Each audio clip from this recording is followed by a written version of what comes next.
జమ్ము ఏది అయినా ట్రై చెయ్యి ఆచి చికెన్ మసాలా. ఆచి చికెన్ మసాలా జారుడుతనానికి నిదర్శనమని అన్నారు మాజీ మంత్రి పేర్ని నాని. తన తండ్రిపై సంస్కారాన్ని మరిచి మంత్రి విమర్శలు చేయడం దారుణమని అన్నారు. ప్రజాసేవకు జీవితాన్ని అంకితం చేసి బందరు అభివృద్ధికి అహర్నిశలు పోటుపడిన మహనీయుడు పేర్ని కృష్ణమూర్తి అని మంత్రి తన స్వార్థ ప్రయోజనాల కోసం దారుణమైన విమర్శలు చేయడం నీచ సంస్కృతికి నిదర్శనమని ఆగ్రహం వ్యక్తం చేశారు. అధికారంలోకి వచ్చిన నాటి నుంచి నియోజకవర్గంలో మంత్రి కొల్లు రవీంద్ర చేసే అరాచకాలన్నీ ఇన్ని కావన్నారు. మంత్రికి బందరు ప్రాంత అభివృద్ధికి ఏం చేశారో చెప్పుకునే పరిస్థితి లేదంటూ మండిపడ్డారు. తమరు ఎప్పుడు గెలిచారు? 2014లో గెలిచారు.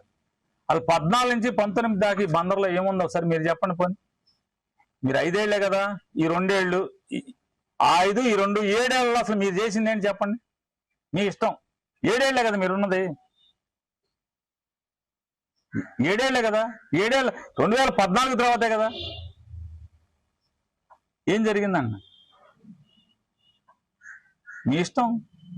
Fishing harbour, port, university, medical college, లేదా గవర్నమెంట్ పాలిటెక్నిక్, నర్సింగ్ కాలేజీ, మీ ఇష్టం.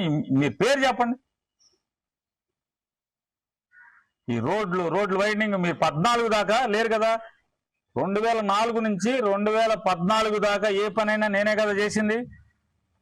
మీ ఇష్టం. బందర్లో వెళ్ళి ఎన్ని రోడ్లు ఎక్కడెక్కడ పండి, ఎన్ని పేటలు బాగుపడి, నేను చెప్పే యూనివర్సిటీ శాంక్షన్ మీకు తెలుసా?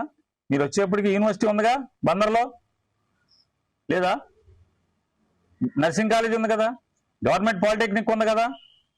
ఇది 2014లో మీరు అయ్యేప్పటికే